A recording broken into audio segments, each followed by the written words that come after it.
Hello, my name is Patrick Usher, and in this video I wish to discuss the topic of re-engaging in normal, for want of a better word, activities and interests during your recovery from POTS syndrome using the Dynamic Neural Retraining System.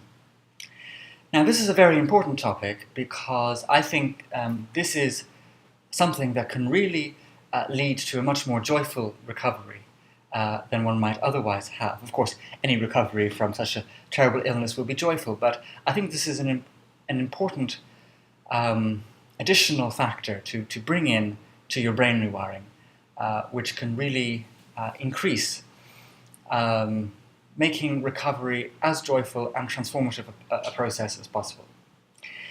So, why is this important? Well, because when someone has a limbic system impairment, such as POTS,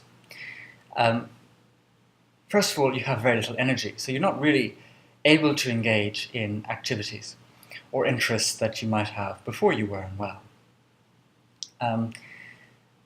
And the energy that you do have very often, although not always, but very often, is spent researching the illness and researching other people's stories in relation to the illness, and really be getting sucked into the minutiae, the very nitty-gritty details of everything to do with POTS. Now, this latter is way of spending your time. Of course, it may not apply to everyone, but I think it applies to a lot of people. Is very understandable, but and it's understandable because a limbic system in trauma is really looking out for how to fix the problem, and is really focusing in also on the negative. And that's just natural manifestations of a brain that is in a traumatic crisis. So it makes total sense that one would spend all that time doing that research and watching YouTube videos of other people who have POTS, etc., etc. And not least also because there's such a kind of sense of not getting that much help from the general medical approach, unless you're lucky, in terms of who your primary care provider is. So you feel isolated from that point of view, and you may feel isolated as well vis-a-vis friends and family who might not understand what you're going through. And so you naturally, from that point of view, also hone in on trying to find out as much as possible. So those two things. So one has very little energy with limbic system impairment, and a lot of that energy will be spent trying to work out everything to do with the illness, right? Or maybe not trying to work it all out, but trying to, or in some sense, a traumatic brain is sucked into the whole narrative around the illness, and that happens constantly.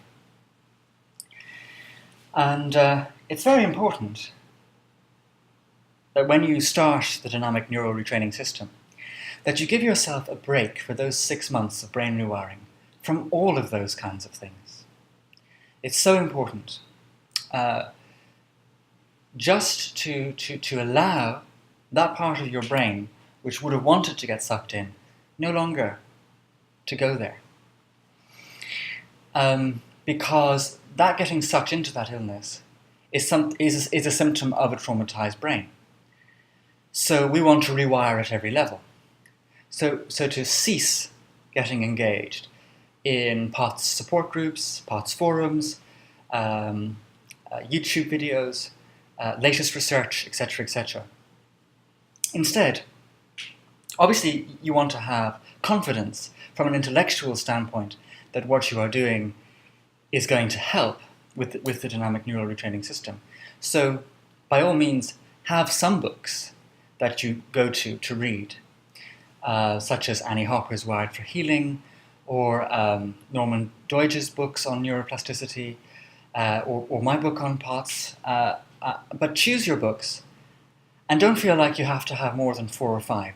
That will be enough. There's a recommended list with the DNRS, and that can be enough for you. And don't read them all the time.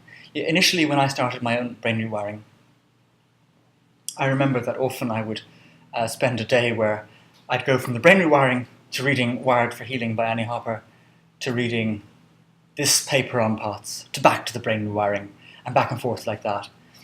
And in a way that was helpful, but after a few months of that, I just realized that was rather silly. And that I'd be much better served by recognizing that my brain is going to change anyway, no matter how much I intellectually read about or around the topic. It's the actual practice of neuroplasticity, the actual exercises that make the difference. You can read about it all till the cows come home. It's not going to make the blindest bit of difference because your limbic system doesn't give a flying monkeys about anything intellectual like.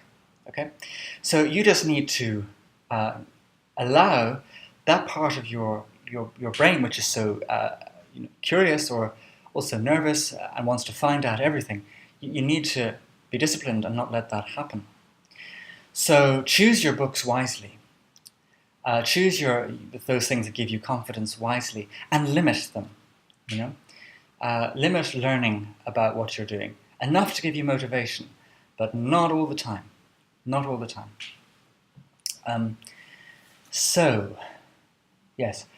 And instead, what I really recommend you do is get a piece of paper or a notebook, and on the first page, write as a heading, activities or interests I used to enjoy before I became unwell, and then write out a list of activities and interests that you used to enjoy. And then on another page, write out as a heading, activities or interests that I would like to do, which I haven't done before, things that I'd like to learn about. And then make a list there of things you haven't done but which you've always wanted to do. And then when you get up in the morning and you've done your hours practice of DNRS exercises, then look at that list and decide, what am I going to do today? And give yourself a break from the other concerns. You can go back to them in 6 months, all right, if you feel the need then, but I don't think you will. So look at that list, and I really recommend. It might sound rigid, but I recommend at first, because it's so you've got into the habit so much of intellectually speaking, looking for what's wrong all the time and trying to know everything about POTS, that's become quite an ingrained behaviour. So perhaps at first, although it might sound rigid, it might be helpful to timetable your day. I found it helpful when I started doing the timetabling, not to timetable the whole day, but I'd timetable it from when I got up to lunchtime, and then after lunch I'd timetable it from lunch until about 5, and then at 5 I'd timetable it till about 9, so that I could map how I was feeling, with my moods and so on, onto what I wanted to do. So I wasn't kind of just rigidly forcing myself through things in a sort of monastic way, although a bit of monastic discipline really helps with all this. As I mentioned in another video, the process of recovery using DNRS. But anyway, so do that and stick to your schedules and allow yourself to get back into these things. For me, it was playing the piano a lot, reading books that weren't too heavy. I read a lot of comic books. I watched a lot of movies. Nearly every movie from my childhood I rewatched. A lot of funny TV series during that time. What else did I do? Gardening, did a lot of gardening. Listened to a lot of podcasts. I love Desert Island Discs, for example. I think that's a wonderful podcast. Things that are not related to health, things that are not related to neuroplasticity, things that are not related to POTS in any way, shape or form, because before you had POTS you never thought about it, right? Who would? Seriously. So in moving forward in your recovery, what you want to rewire as well at a behavioural level is the tendency to want to learn everything or read everything about POTS. And that might even include, I don't know, maybe you have a t-shirt which says dysautonomia on it or something, or whatever. Chuck it out. I'm sorry to put it that way, but chuck it out, because, or hide it, or whatever it is, but just allow associations with POTS to disappear from your life, right?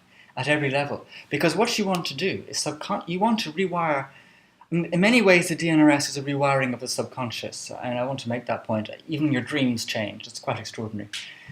But one wants to rewire so that at a subconscious level, one becomes unaware of the existence of POTS. So allow yourself, your attention to get engrossed in new activities.